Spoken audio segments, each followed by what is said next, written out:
ChatGPT was asked, what are the 5 things everyone must understand about their psychology, or they risk failing at life?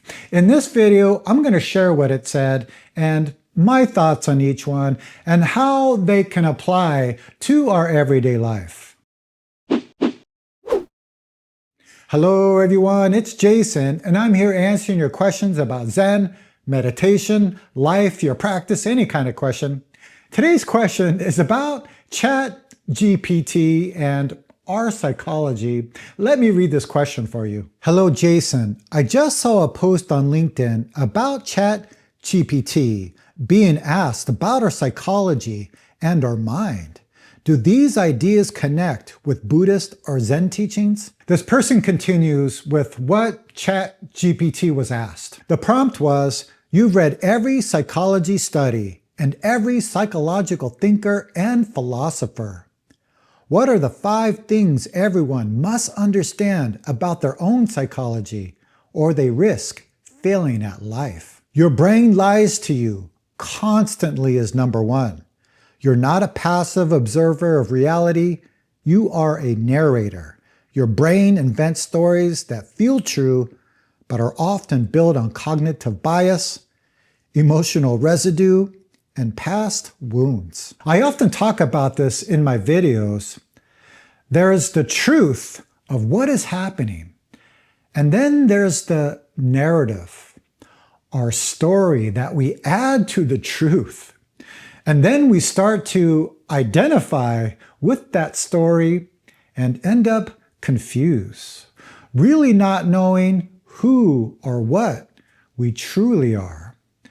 So it's very important to investigate yourself, because if we really understand ourselves, then we can distinguish the story from the truth. Number 2 is what you avoid controls you.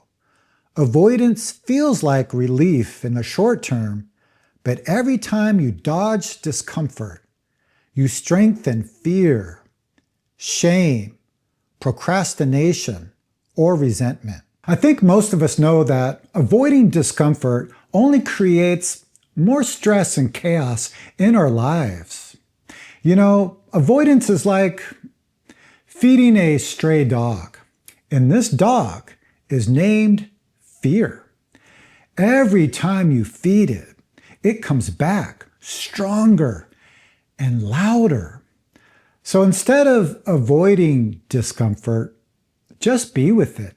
Don't worry about all of the things that are going on in your mind. Just take care of what is in front of you in this very moment. Lean in to this discomfort, and this is where you will find healing and strength. Number 3, you are not who you think you are. Identity isn't fixed. It's a feedback loop of habits, roles, beliefs, and repeated stories. You shape who you are by what you do over and over, not who you wish you were. An eminent teacher once said, you are what you think. But I ask you, if you're not thinking, then what are you? Recently in a Patreon video, I talked about how we are not fixed. We are not stuck.